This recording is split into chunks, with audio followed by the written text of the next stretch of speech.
Hello friends, I hope you are doing well. Today we'll talk about how to fix or how to solve the problem of Everand app weekly settings.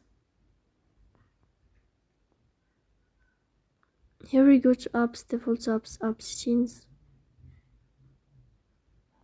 Then here we search about Everand app. Then we click on first stop and we click OK. Here we'll enter to storage. Then we click on clear cache. Here we'll turn off your Wi-Fi and we'll turn on your Wi-Fi again to fix that problem.